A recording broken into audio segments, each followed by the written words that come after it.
Anda menyaksikan NTV Prime Dialog bersama Wahana Lingkungan Hidup Indonesia Walhi Sumatera Utara menyebut 7 perusahaan sebagai penyebab utama banjir disertai longsor yang menerjang wilayah Tapanuli. Menurut Walhi, banjir disertai longsor disebabkan pembalakan liar hutan secara masif.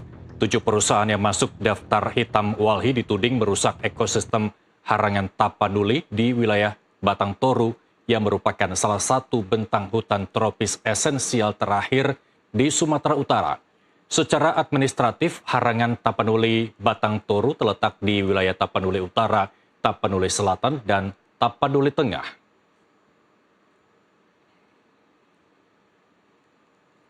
Kita jelajahi isu 7 perusahaan yang jadi penyebab bencana ekologis di wilayah Tapanuli, Sumatera Utara agar realitanya mudah dipahami bersama Direktur Eksekutif Wahana Lingkungan Hidup Indonesia Sumatera Utara, Walhi Sumut Riyanda Purba yang sudah terhubung bersama kami melalui sambungan Zoom. Selamat sore, Mas Rian.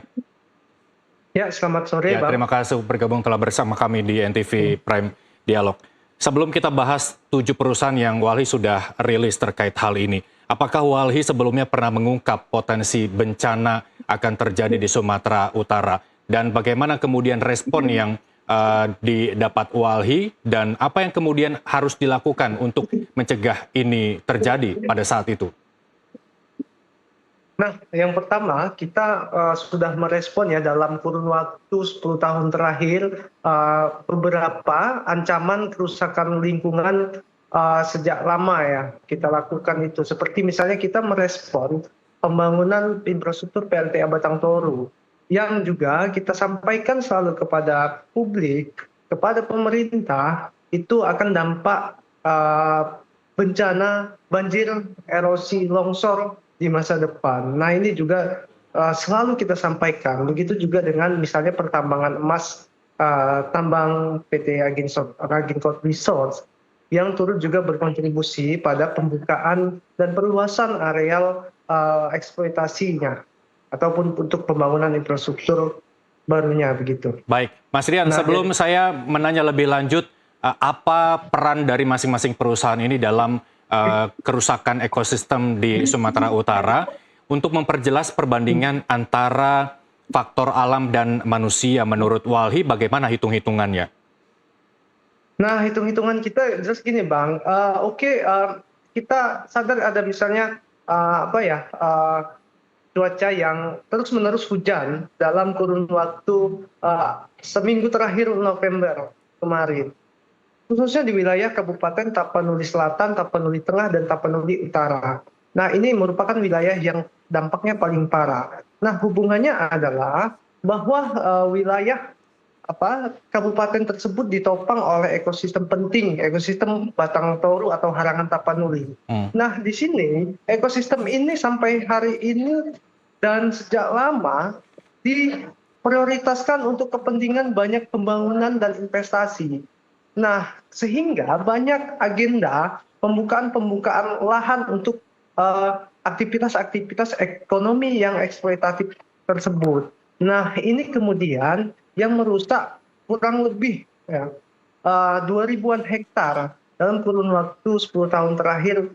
Kita hitung berkurangnya tutupan lahan di ekosistem harangan Tapanuli tersebut. Nah, kalau Bang, ini bagian dari gugusan Bukit Barisan yang wilayah topografinya itu berada di hulu-hulu pemukiman warga di Kota Cipolga, di Kota Pandan, Tapanuli Tengah, dan sepanjang sampai jalurnya ke wilayah Kabupaten Tapanuli Selatan yaitu Batang Toru. Nah, ada banyak ini namanya, kenapa kita sebutkan ekosistem Batang Toru, karena mengikuti nomenklatur daerah aliran sungai Batang Toru tersebut yang banyak dari sungai-sungai kecil dan sumber mata air itu hilirnya itu mengalir ke wilayah sungai Batang Toru. Makanya signifikansi ini sangat erat kaitannya antara kerusakan hutan ini mempercepat laju.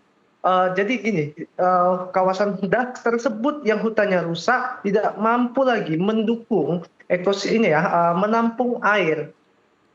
Sehingga kemudian air itu langsung turun ke wilayah hilir dan membanjiri pemukiman warga. Baik, gambarannya kita sudah dapat. Saya mau mengajak lagi Mas Rian untuk melihat 7 perusahaan. Kalau tadi kita punya grafis, boleh di-play kembali. Baik, Mas Rian bisa merinci 7 perusahaan ini apa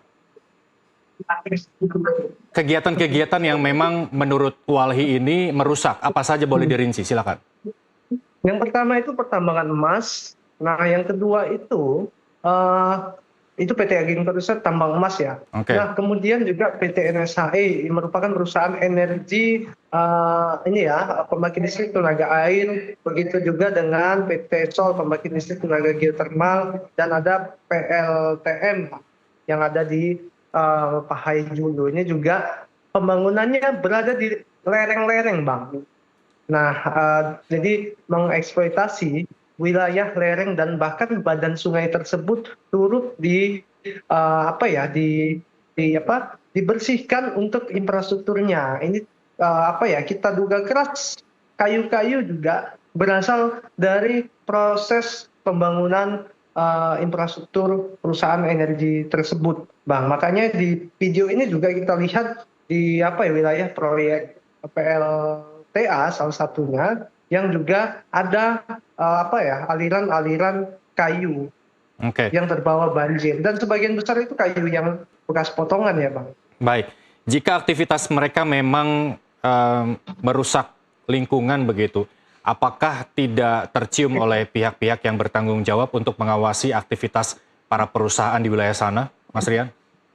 Nah, ini kadang kita yang perlu kita luruskan logikanya. Nah, banyak aktivitas tersebut, khususnya 7 perusahaan tersebut itu memiliki perizinan dan legal. Ini benar. Tapi memang dari proses legal tersebutlah, itu pengawasan itu kita harapkan itu perlu diperketat. Dan dalam memberikan perizinan, memang dalam kajian AMDAL, seperti contohnya PLTA, sejak dalam pengurusan dokumen AMDAL itu mereka sudah menyalahi secara administrasi sehingga kita gugat di tahun 2018. Nah, kemudian juga, Bang, gini, dari proses selama ini sejak Orde Baru sampai sekarang, penunjukan area kawasan hutan tersebut itu dilakukan sepihak dan di belakang meja oleh pemerintah. Nah, sehingga banyak kawasan-kawasan hutan ekosistem yang menopang kehidupan dan punya fungsi keanekaragaman hayati penting dan fungsi hidrologis itu dikeluarkan statusnya menjadi non-hutan atau area penggunaan lain. Sehingga saat ini menjadi status hukumnya non-hutan, investasi ataupun pembangunan infrastruktur masuk ke area-area tersebut. Sehingga penebangan ini atas nama infrastruktur, atas nama investasi itu legal dilakukan. Nah, kemudian juga dari proses perubahan fungsi kawasan hutan tersebut itu kemudian memastikan praktek jual beli tanah hutan tersebut yang sampai sekarang sebenarnya fakta di lapangan adalah hutan alami tapi statusnya non hutan, sehingga kemudian juga diperparah dan ditambahkan bahwa kayu-kayu tersebut juga berasal, dan banjir ini juga dipicu misalnya aktivitas legal logging legal dari pemegang hak atas tanah yang punya punya izin SIPU gitu, sistem informasi perkayuan gitu, yang dikeluarkan juga izin jual beli kayunya oleh Kementerian Kehutanan. Ini yang kita sayangkan. Memang statusnya non hutan gitu, tapi setiap siapapun yang punya lahan, seperti misalnya kita punya lahan non hutan tapi ada kayu. Kalau kayunya ditebang itu harus punya perizinan untuk pengangkutan bahkan penjualan kayu tersebut dari Kementerian Kehutanan. Baik, nah, ini yang harus. Ya, kalau tadi Mas Rian mengatakan bahwa memang semua perusahaan yang ada di sana masuk ke dalam kategori ilegal karena pengurusannya memang sesuai SOP begitu ya. Tapi kan ada fungsi lain, yaitu fungsi sosial. Menurut Walhi sendiri, bukan hanya memperkaya ataupun menguntungkan para perusahaan besar, bagaimana dengan masyarakat sekitar yang kemungkinan bisa disejahterakan dari hasil pengelolaan hutan tersebut? Ya, kita lihat di lapangan karena kita juga bekerja dengan masyarakat desa-desa sekitar area ekosistem Batang Toru tersebut, bahwa mereka itu juga tidak sepenuhnya bekerja di wilayah objek investasi tersebut. Adapun mereka bekerja itu secara kontrak per 1 bulan, 3 bulan, tidak lama dan pekerja kasar. Itu pun tidak seluruhnya. Nah, ini juga yang menyebabkan kesenjangan sosial di antara masyarakat pedesaan sendiri. Ini juga menjadi fakta-fakta lapangan dari investasi yang berlangsung. Karena sebagian besar pekerja justru itu adalah berasal dari luar, bahkan luar negeri gitu. Nah, dari Tiongkok sana juga salah satunya. Karena salah satu pemodal seperti PLTA itu juga dari Tiongkok. Nah, eh, kemudian Bang, dari praktek tadi ya, alih fungsi status kawasan hutan dari menjadi non hutan, kemudian juga memastikan alih fungsi dari hutan untuk pembukaan kebun-kebun sawit. Contoh misalnya di wilayah Tapanuli Tengah dan Kota Sibolga itu, di atasnya banyak praktek alih fungsi lahan menjadi dibuka dalam kurun waktu 2 tahun terakhir itu banyak dibuka lahan-lahan untuk kemudian ditanami kelapa sawit. Nah, ini ada beberapa perusahaan yang juga belum berizin, yang sedang mengurus perizinannya, perizinan HGU gitu, Baik, dalam skala besar. baik. Mas Rian, Makanya dari 7 kalau perusahaan yang Mas Rian sebutkan, ada 2 perusahaan yang membantah. Kita akan lihat dulu bagaimana kedua perusahaan ini membantah. Saya punya grafisnya untuk Anda. Kita lihat. ya, Pemantauan kami tidak menemukan material kayu di das Aik Pahu yang dapat dikaitkan dengan temuan di wilayah banjir. Ini menurut Senior Manager Corporate Communication PT AR yang tadi Mas Rian sebutkan, PT Aginkert Resources, Katarina Siburian Hardono. Selain itu juga ada dari PT Toba Pulp Lestari atau TPL. Ya, seluruh kegiatan operasional PT Toba Pulp Lestari dijalankan berdasarkan standar operasional prosedur yang jelas, terdokumentasi dan diawasi secara konsisten. Berikut disebutkan oleh Corporate Communication Head PT Toba Pulp Lestari, Salomo Sitohang. Dari 7 baru 2 yang bersuara. Mas Rian, tanggapan Mas Rian seperti apa? Nah, kalau tanggapan kita untuk misalnya PT Aginkert Resources, nah ini tidak ada kaitannya katanya gitu. Tapi yang jelas gini, kalau kita lihat langsung nampak dari Kecamatan Batang Toru, jalan lintas Sumatera wilayah barat tersebut, itu jelas ya, di atas dari pemukiman dan wilayah yang terdampak banjir tersebut, itu di atasnya langsung adalah pertambangan yang sudah ratusan hektar itu hutan itu rusak ya. Meskipun itu secara statusnya Kalau PT AR sendiri ada di wilayah ekosistem Batang Toru yang mana? Tapanuli Utara, Selatan, atau Tengah? Tapanuli Selatan, Bang. Baik. Secara administratif di situ. Nah, makanya meski itulah sejak Orde Baru itu status lahan di situ sudah dirubah menjadi area penggunaan lain. Tapi secara ekosistem itu adalah hutan alami secara fakta, dan di situ juga hidup orang hutan Tapanuli dan harimau Sumatera di situ, Bang. Oke. Kemudian Nah, dengan kemudian Toba yang Pulp untuk Lestari PT seperti apa? Dia ada di mana Toba wilayah secara administrasinya?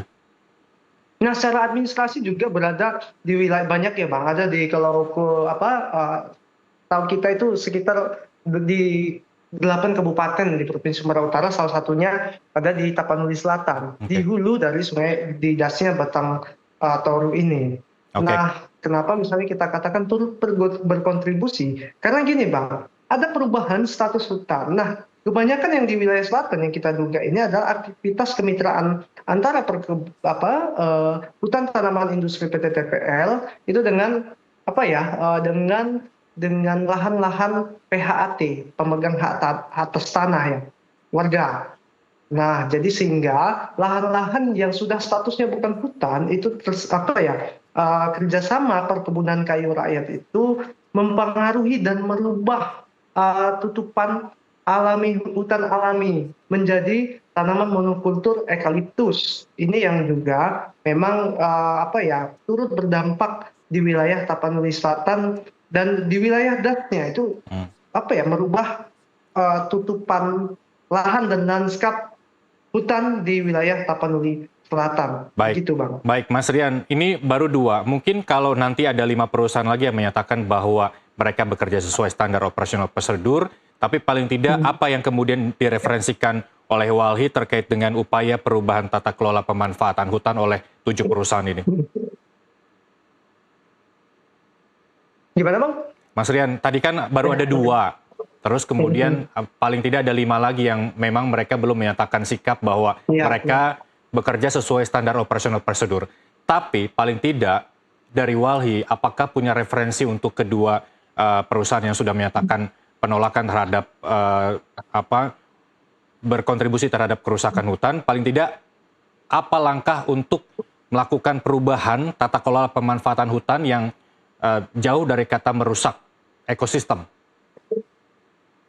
Nah, tentunya bagi kita tuntutan kita adalah misalnya kepada pemerintah yang memberikan perizinan terhadap perusahaan-perusahaan tersebut ya.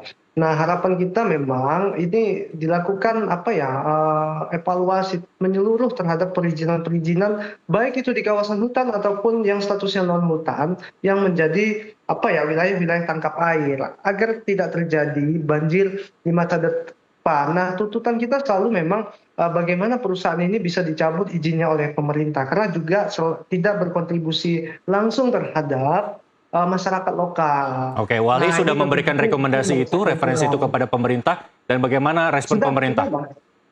Nah, sampai saat ini ya, sejak dalam kurun waktu 10 tahun terakhir ya, kita memberikan sanggahan, pernyataan hingga melakukan legal action ya, aksi legal di pengadilan. Itu kalau respon pemerintah sampai sini masih tutup mata ya, menurut kita untuk meminimalisir atau mengevaluasi izin perusahaan tersebut belum dilakukan. Jadi masih menutup mata dan abai terhadap penyampaian-penyampaian kita bahwa perlindungan lingkungan dan perlindungan hutan itu harus dijadikan langkah pertama gitu dan mitigatif gitu untuk bagaimana alam ini dapat juga dirasakan dan dinikmati oleh generasi mendatang gitu, anak cucu kita. Baik, bagaimana kemudian Walhi mereferensikan langkah konkret untuk pemulihan ekosistem di sana? Kita juga agak sedih ketika beberapa spesies binatang ditemukan tewas akibat banjir ini. Langkah nyata Walhi seperti apa untuk menggandeng beberapa pihak untuk memperbaiki ekosistem yang ada di sana?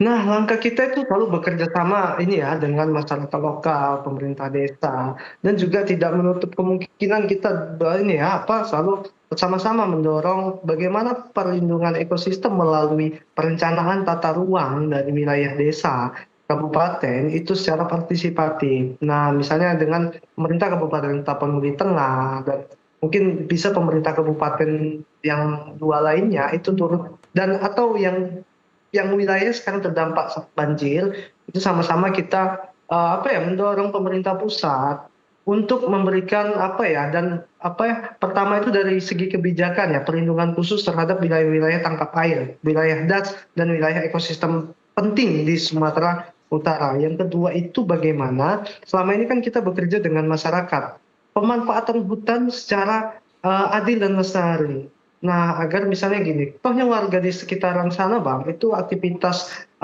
sumber pendapatan penghidupan ekonominya itu dari penghasilan hasil hutan bukan kayu seperti durian, aren, kemenyan. Nah, ini kemudian dijadikan roda penggerak utama dan bisa kita terus promosikan. Proses-proses arif dari masyarakat dalam perlindungan hutan itu dijadikan role model.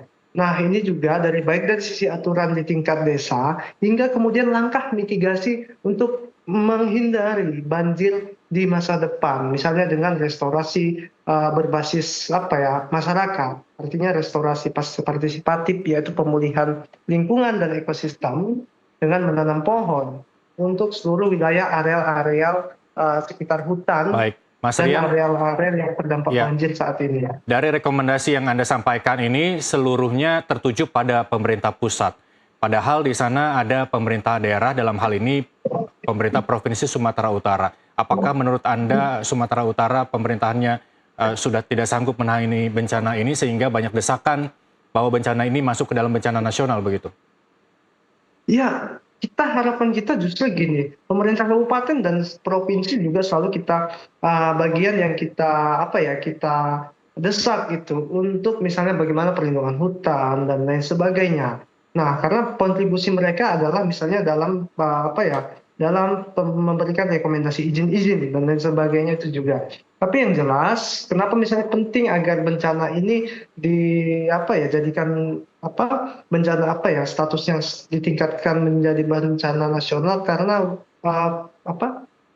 karena wilayah dampaknya yang sangat signifikan itu di 3 provinsi dan kemungkinan Baik, apakah ini penentuan Walhi ini sebagai korban jiwa bencana juga nasional ini menambah. melihat dari 10 tahun data Walhi bahwa ini merupakan banjir terbesar di sejumlah wilayah terutamanya di Sumatera Utara begitu? Benar Bang, karena juga gini, kenapa satu bencana nasional? Karena gini, sampai saat ini pasokan logistik masih terbatas ya di beberapa wilayah khususnya Tapanuli Tengah dan Tapanuli Selatan. Sehingga misalnya kita juga tidak sepakat ya bahwa narasi penjarahan itu dilakukan. Tapi bagaimana itu sebenarnya bukan menjara, tapi karena tidak ada lagi pasokan logistik yang dapat diterima dan dikonsumsi warga. Nah, makanya itu berlangsung sehingga dengan itu ditetapkan bencana nasional, tentu harapannya ini prioritas baik termasuk penganggaran untuk kebutuhan logistik dan kebutuhan dasar warga dan penyintas itu dapat dipenuhi sesegera mungkin. Baik, bencana logis ini mungkin juga bisa terjadi di daerah lain seperti apa yang sudah disampaikan oleh teman-teman Walhi di Jawa Barat. Ini mungkin bukan di Jawa Barat saja, daerah lain juga bencana ekologis mungkin saja bisa terjadi. Bukan menakut-nakuti masyarakat, tapi paling tidak sebagai bahan untuk masyarakat waspada apa yang kemudian Walhi sampaikan baik ke masyarakat maupun ke pemerintah daerah untuk tanggap bencana sewaktu-waktu bencana ekologis menimpa daerah masing-masing.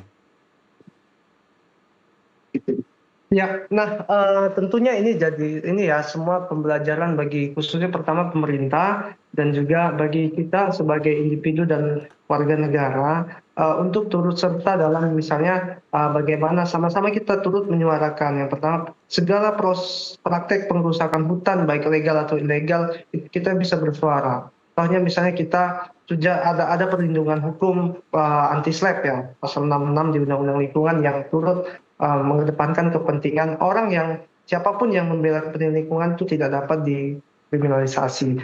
Nah, kemudian juga yang kedua ini kita bukan konteks bagaimana memframing bahwa ancaman bencana dan lain sebagainya. Tapi yang jelas ini fakta bahwa memang jangan lagi kita menutup mata dari praktek-praktek deforestasi yang selama ini ditutup-tutupi. Sekarang alam sudah menunjukkan semua kebenaran yang terjadi selama ini dan kebenaran yang selama ini ditutupi. Makanya misalnya banyak itu gelondongan kayu yang kabarnya itu kayu lapuk lah, kayu alami lah, itu nggak mungkin misalnya hujan membawa singtung gitu.